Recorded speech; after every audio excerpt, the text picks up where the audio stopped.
My name is Olivia Bennett. I am 31 years old and I'm from Seattle, Washington.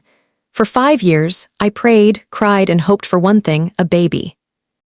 Doctor's appointments, negative tests, sleepless nights. I went through all of it. When I finally saw those 2 pink lines, I thought the nightmare was over and my dream had finally come true.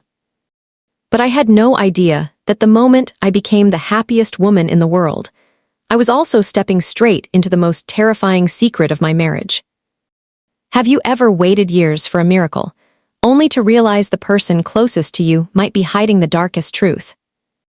What would you do if after 5 painful years of trying, you finally got pregnant, only to overhear a conversation that made your heart stop? Would you confront your husband immediately, or pretend you heard nothing while quietly searching for answers? And what happens when the man who celebrated your pregnancy, the loudest, might actually be the one who never wanted it to happen at all? Trust me, what I discovered that night didn't just shake my marriage. It changed everything I thought I knew about the man I married.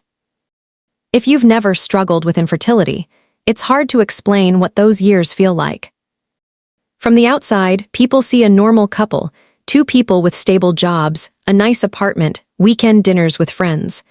But inside that life, there's a quiet storm that no one else can see. For my husband and me, that storm lasted 5 long years. When we first decided to try for a baby, it felt exciting.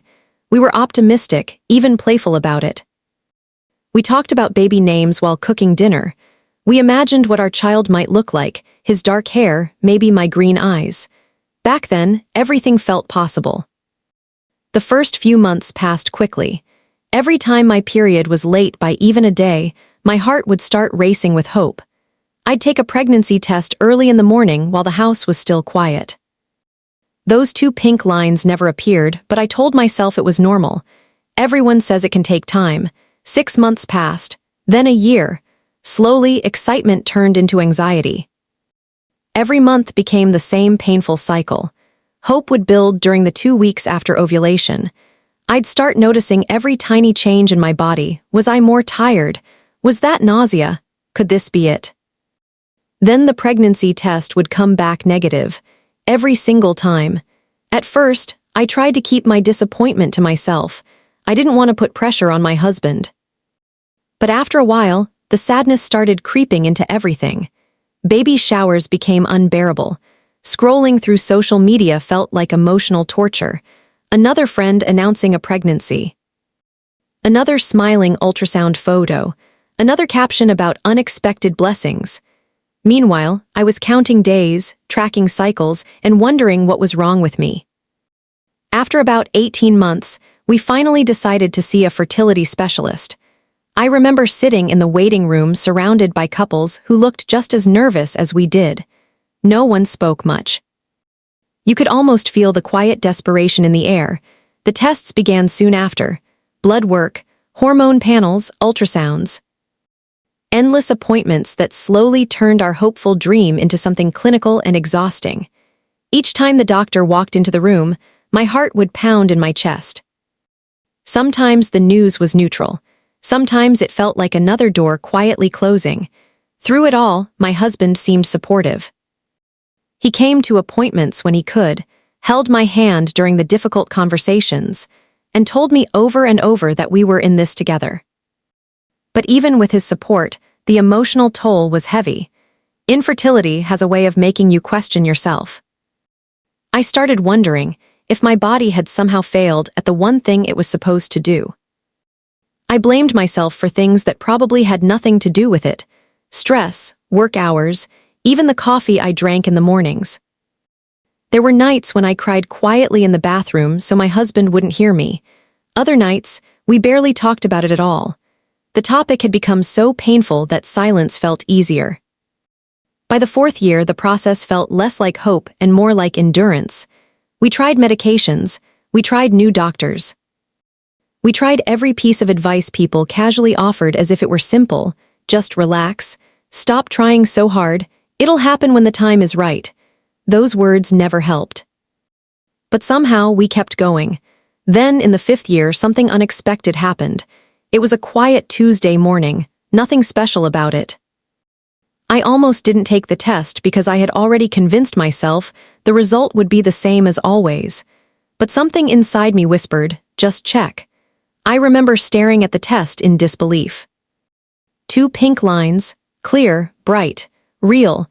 For a few seconds I couldn't even breathe. My hands were shaking so badly I had to sit down on the bathroom floor. After 5 years of heartbreak, doctor visits, and silent tears, it had finally happened. I was pregnant. When I told my husband later that evening, he looked stunned at first. Then he wrapped me in the tightest hug I had ever felt. We both cried, actual tears of relief and happiness. For the first time in years, it felt like the weight we had been carrying together had finally lifted. We celebrated that night, ordered takeout from our favorite restaurant, talked about the future again the way we used to when everything still felt simple. In that moment, I truly believed the hardest part of our story was finally behind us. What I didn't know was that the real storm hadn't even begun yet. The first few weeks after finding out I was pregnant felt almost unreal. After 5 years of heartbreak, I kept waiting for someone to wake me up from the dream. Every morning I would place my hand on my stomach, still barely believing that a tiny life was growing inside me. My husband seemed happy too, at least on the surface. He hugged me more often, checked in about how I was feeling, and even started looking at baby furniture online. For the first time in years, our house felt lighter. But somewhere in the middle of all that happiness, something small began to feel different. At first, I brushed it off. Pregnancy hormones can make you emotional and overly sensitive. I told myself that maybe I was just imagining things, but the changes were subtle enough to slip into my thoughts. My husband started taking more phone calls outside. Sometimes he would step onto the balcony or walk into the garage before answering. When I entered the room, he'd quickly end the conversation or lower his voice. The first time it happened, I didn't think much of it. Everyone has private conversations sometimes, but then it started happening more often. One evening, about 3 weeks after we learned about the pregnancy, I woke up in the middle of the night feeling thirsty. The house was completely quiet. The clock on my nightstand showed 1:17 a.m. My husband wasn't in bed. At first I assumed he had gone to the bathroom or maybe downstairs for water. But when I walked into the hallway, I noticed a faint light coming from the living room.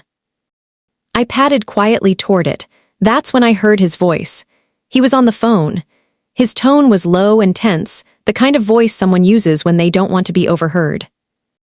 I stopped in the hallway, not intending to listen, but then one sentence froze me in place. "I told you already, the pregnancy wasn't supposed to happen." My heart slammed against my chest. For a moment, I wondered if I had misunderstood. Maybe he was talking about someone else. Maybe I had walked in during the middle of a conversation that had nothing to do with me. But then he said something else, and now everything's getting complicated. The words felt like ice sliding down my spine.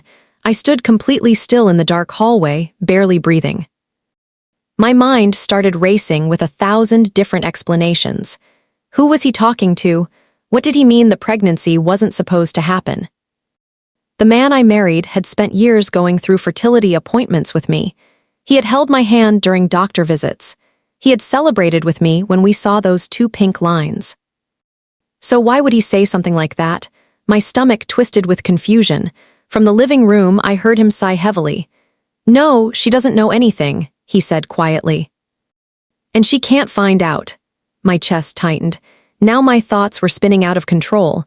Was this about me?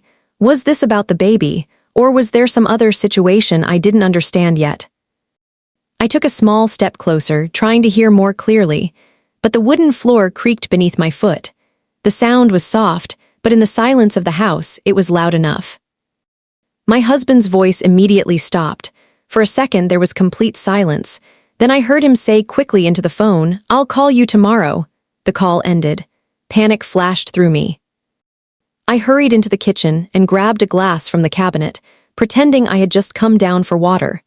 My hands were shaking so badly that I nearly dropped it.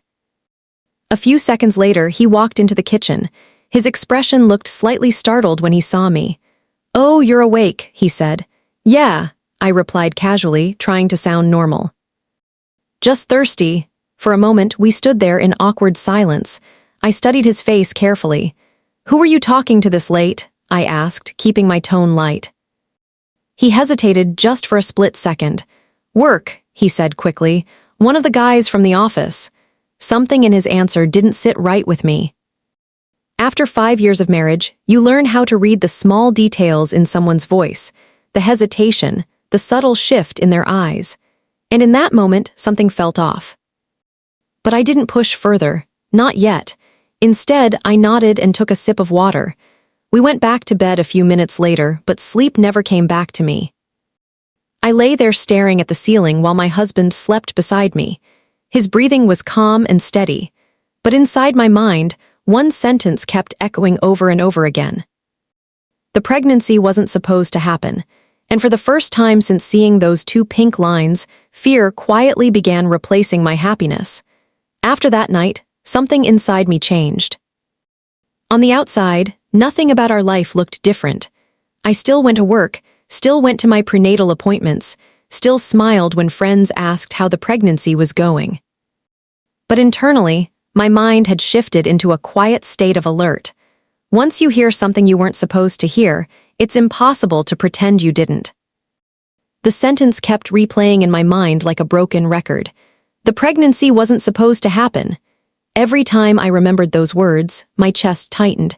At first, I tried to rationalize it. Maybe he meant something else. Maybe the conversation had nothing to do with me.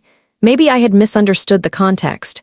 But the more I paid attention, the more little things started to feel off. My husband had always been open with his phone before. We never had the kind of relationship where devices were guarded like secrets. If his phone rang, he'd answer right there in the room. Now that had changed. He started flipping his phone face down on the table. If a message came in, he'd glance at it quickly and slide the phone back into his pocket. Sometimes he'd step into another room before responding. At first, I told myself not to overthink it, but the pattern kept repeating. One afternoon, we were sitting on the couch watching television when his phone buzzed. He checked the screen quickly, then stood up almost immediately. "I need to take this," he said, already walking toward the balcony. The sliding door closed behind him. Through the glass, I could see him pacing slowly while talking. His voice was low, his expression tense. When he came back inside a few minutes later, he tried to smile like nothing had happened. "Work stuff," he said casually. But something about the way he avoided eye contact made my stomach twist. Then there were the late nights. Over the next couple of weeks, he started staying up later than usual. Sometimes I would wake up around midnight and notice the empty side of the bed again. Each time, I'd find him downstairs on his phone. Once, when I walked into the room unexpectedly, he quickly locked the screen and set the phone down beside him. That moment lingered in my thoughts long after it happened. Another strange thing started happening too. Whenever I talked about the baby, his reactions seemed different. Not cold exactly, but less enthusiastic than before. When I showed him the tiny ultrasound picture from my latest doctor visit, he smiled politely, but didn't study it the way I expected. When I mentioned baby names I liked, he would nod but quickly change the subject. It was subtle enough that anyone else might have missed it, but I noticed. Pregnancy has a way of sharpening your instincts. Maybe it's nature's way of protecting both you and the child growing inside you, and my instincts were telling me something wasn't right. One evening, about a month after the night I overheard that phone call, I decided to ask a simple question. We were eating dinner at the kitchen table when I brought it up. "Do you ever think about what our baby will be like?" I asked. He looked up from his plate. "Yeah, of course," he said, "because sometimes I imagine little things," I continued. "Like whether they'll have your smile or my eyes." He gave a small laugh. "Yeah, that's interesting to think about." But then he immediately reached for his phone as it buzzed on the table. He glanced at the screen and stood up again. "I need to take this," he said. I watched him walk into the other room. That familiar knot formed in my stomach again. By that point, the pieces of the puzzle weren't forming a clear picture yet, but they were definitely starting to connect. The secret phone calls, the nervous behavior, the strange distance whenever the baby came up in conversation, and that one sentence I couldn't forget. She doesn't know anything, and she can't find out. The more I replayed those words in my mind, the more they felt like a warning. But the real question was this: what exactly was I not supposed to find out? Because deep down, I had a growing feeling that whatever the truth was, it was much bigger than I had imagined. For weeks, I lived in a strange emotional space, half hopeful, half terrified. Part of me still wanted to believe there was a reasonable explanation for everything. Maybe I had misunderstood the phone call. Maybe my pregnancy hormones were making me paranoid. But another part of me, the quieter, more instinctive part, kept whispering that something wasn't right. And eventually, the truth found its way to me. It happened on an ordinary afternoon. My husband had left for work earlier than usual, rushing out the door because he said he had an important meeting. I spent the morning at home, answering emails and resting. Pregnancy had made me more tired than usual, so I was trying to listen to my body. Around noon, I went into our bedroom to grab a book from the nightstand. That's when I noticed something strange. My husband's laptop was sitting on the desk, slightly open. Normally, he carried it to work with him every day. It was practically glued to his side, but today he had left it behind. At first, I didn't think much of it. Then a small notification popped up on the screen. A message. I tried to ignore it. I really did. I walked past the desk and sat down on the bed with my book. But my eyes kept drifting back toward the laptop. The screen lit up again with another message notification, and then another. Finally, curiosity and fear pulled me toward the desk. I told myself I wasn't trying to invade his privacy. I just needed to confirm one thing, that everything in my head was wrong. That I had imagined the tension, the secrets, the strange behavior. My heart was pounding as I lifted the screen. A messaging app was open. The conversation wasn't with a coworker, it was with a woman. My stomach dropped instantly. I stared at the messages, my hands starting to tremble. The conversation was recent, just from that morning. At first, the messages looked vague, almost harmless. But then I saw the line that made my entire body go cold. I thought we agreed the pregnancy wouldn't happen. My breath caught in my throat, the exact words from that night. My eyes scanned the rest of the conversation. What I read next shattered something deep inside me. The woman wasn't just a friend. She was someone my husband had been secretly involved with for months. The messages made it painfully clear. They talked about meeting up. They talked about plans. And worst of all, they talked about my pregnancy like it was a problem. Not a miracle, not a blessing, a complication. One message from him made my chest ache so badly I had to grip the desk to steady myself. I didn't expect this to happen. Now everything's complicated. I felt like the air had been sucked out of the room. 5 years. 5 years of fertility treatments, doctor visits, tears, and hope. 5 years of believing my husband was fighting beside me for the same dream. And now I was staring at proof that somewhere along the way, he had built another life behind my back. A life where my pregnancy wasn't celebrated. It was inconvenient. My vision blurred with tears, but I forced myself to keep reading. The woman had asked him what he was going to do. His response sat on the screen like a knife through my heart. "I'll figure something out. She doesn't know anything yet." The room felt suddenly too small. My mind started racing. She doesn't know anything yet. So that's what he meant that night. That's what I wasn't supposed to find out, not just the affair. But the fact that my pregnancy, the thing I had prayed for, cried for, and fought for, was something he never planned for at all. In that moment, 1,000 memories replayed in my mind. Every fertility appointment, every hug, every time he told me we were in this together, I realized something painful. While I had been fighting for our future, he had already started building another one. And suddenly, the man sleeping next to me every night felt like a complete stranger. But as devastating as that truth was, another realization hit me even harder. I wasn't just responsible for myself anymore. There was a baby growing inside me. And whatever came next, I had to make sure that child was protected, even if it meant completely changing the life I thought I had. After reading those messages, I didn't cry right away. Strangely, the first thing I felt wasn't sadness. It was silence. The kind of heavy, overwhelming silence that fills a room after something breaks that can never be fixed again. I slowly closed my husband's laptop and sat down on the edge of the bed. My hands rested on my stomach almost instinctively, as if I was protecting the tiny life growing inside me. For 5 years, I had fought to become a mother. 5 years of hope, heartbreak, doctor visits, and sleepless nights. And now that miracle was finally happening. But the man who was supposed to share that miracle with me had been secretly living another life the entire time. The realization should have shattered me. In some ways, it did. But something else happened in that moment too, something stronger than heartbreak, a shift, because suddenly this wasn't just about betrayal anymore, it was about responsibility. I was going to be someone's mother, and that meant I couldn't allow fear, denial, or emotional weakness to control what happened next. I needed to think clearly.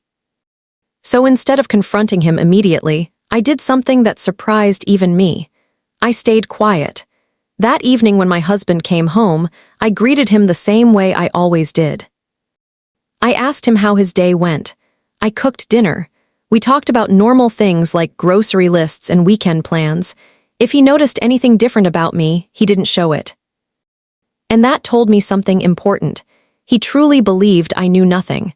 For the first time since discovering the truth, I realized that silence could actually be my advantage. If I confronted him right away, the conversation would turn into excuses, arguments, and emotional chaos. He would deny things, he would twist the story. And somehow, I might end up feeling like the villain in my own life. But if I stayed calm and patient, I could see the entire picture before making any decisions. Over the next few days, I started paying closer attention to everything. The phone calls, the late-night messages, the sudden work meetings. Now that I knew the truth, the signs were impossible to ignore. I noticed how quickly he grabbed his phone whenever it buzzed. I noticed the way he avoided long conversations about the baby. I noticed how distracted he seemed whenever our future came up. But instead of reacting emotionally, I began thinking strategically. Pregnancy changes the way you see the world. You start thinking about stability, safety, the kind of environment your child will grow up in, and slowly, one very clear realization formed in my mind.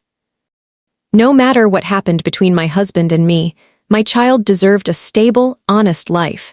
Not one built on lies, not one filled with secrets and betrayal. One evening, while sitting alone in the living room, I placed both hands on my stomach and whispered something quietly. "I promise I'll protect you." In that moment, the fear that had been following me for weeks started to fade, because I finally understood something powerful. My husband's betrayal had taken away the illusion of my marriage, but it hadn't taken away my strength. If anything, it had forced me to discover it. And now, the control he thought he had over the situation was slowly slipping away. He still believed I was the same woman who had spent years desperately trying to save our dream of a family. But that woman had changed, because when someone betrays you at your most vulnerable moment, they accidentally create a much stronger version of you, a version that sees clearly, plans carefully, and refuses to let anyone threaten the future of their child. So I didn't confront him that night, or the next. Instead, I started preparing for something bigger. Because when the truth finally came out, it wouldn't be a messy emotional explosion. It would be a moment of clarity. And when that moment arrived, my husband was going to realize something far too late. The woman he thought he was deceiving had already taken control of the entire story. If this story made you feel something, anger, shock, or even hope, then you already know how powerful the truth can be. Life has a way of revealing people's real faces when we least expect it. So tell me in the comments, what would you have done in my place? Would you confront him immediately, or would you stay silent and plan your next move like I did? And if you enjoy emotional, suspenseful stories about betrayal, revenge, and unexpected strength, make sure you subscribe to the channel and turn on notifications so you never miss the next story. Because trust me, the next one might shock you even more.